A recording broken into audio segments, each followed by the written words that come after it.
আসসালামু আলাইকুম, সবাই কেমন আছেন? আজকের রেসিপির জন্য এখানে চিকেন নিয়েছি। চিকেনের টুকরোগুলোকে আমি প্রথমে এভাবে কেটে নিচ্ছি। বড় আকারের চিকেনগুলোকে এভাবে একটু কেটে নিলে এগুলো খুব সুন্দরভাবে সেদ্ধ হবে ভিতর পর্যন্ত। এখানে প্রায় 7 থেকে 8 পিসের মতো চিকেন আছে। কেটে নেওয়ার পরে এর ভিতরে লেবুর খোসা একটু গ্রেট করে দিয়ে দিতে হবে। উপরের দিকে সবুজ অংশটা আমি এভাবে গ্রেট করে দিয়ে দিচ্ছি। খুব সহজে আপনারা এভাবে গ্রেট করে অনেকটুকু দিয়ে দিবেন, যাতে খুব সুন্দর একটা ফ্লেভার হয়। মুরগির মাংসের ভিতরে বাজে স্মেল থাকে, তাই এই গ্রেট করে দেওয়া লেবুর জন্য এটা আর থাকবে না। 4 থেকে 5 টেবিল চামচ পরিমাণে টক দই দিয়ে দিলাম।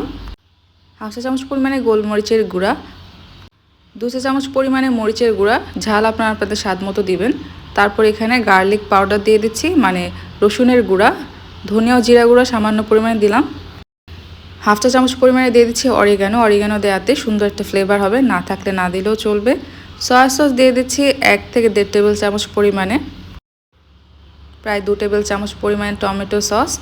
লবণ দিয়ে দিচ্ছি স্বাদ মতো। তারপর খুব ভালোভাবে মেখে নিতে হবে।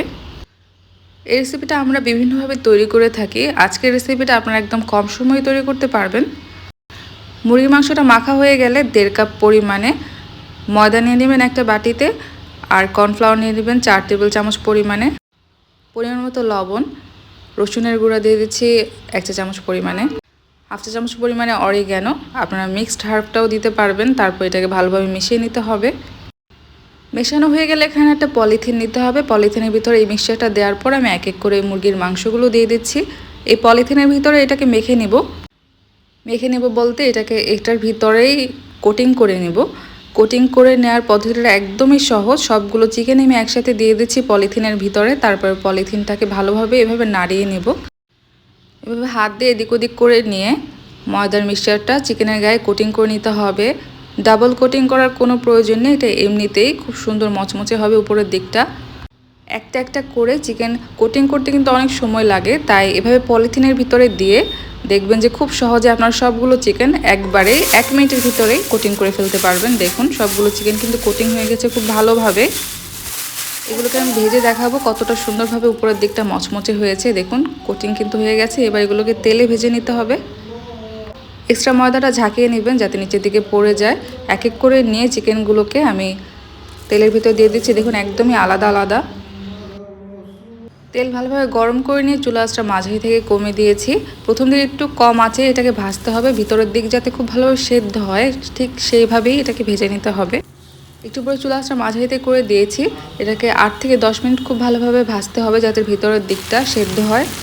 এটাকে কেটে নিলে কিন্তু খুব সুন্দরভাবে ভিতরের দিকটা সেদ্ধ হবে এমনিতেই।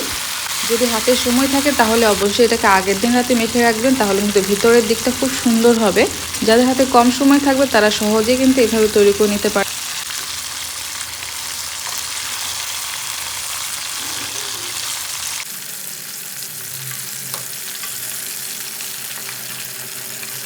চিকেনগুলো ভাজা হয়ে গেছে, দেখুন সুন্দর একটা রং চলে এসেছে, আর ভিতরের দিকটাও হয়ে গেছে। আমি শেষের দিকে এটাকে একদম ছেড়ে দেখাবো যে ভিতরের দিকটা কতটা সেদ্ধ হয়েছে।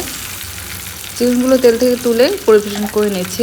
একদমই সহজ উপায়, কোটিং করে কিন্তু আপনারা আজকের এই চিকেনটা তৈরি করে ফেলতে পারেন। যাদের হাতে চিকেনটা অনেক টেস্টি হয়, তাই আমি কিছু মশলা অ্যাড করেছি আর টক দই দিয়ে নতুনভাবে তৈরি করে দেখিয়েছি।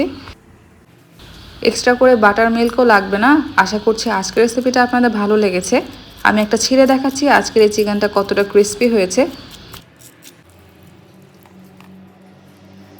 সবাই ভালো থাকবেন। আগামীতে টেস্ট অফ বাংলায় আরও রেসিপি দেখার আমন্ত্রণ জানিয়ে বিদায় নিচ্ছি। আল্লাহ হাফেজ।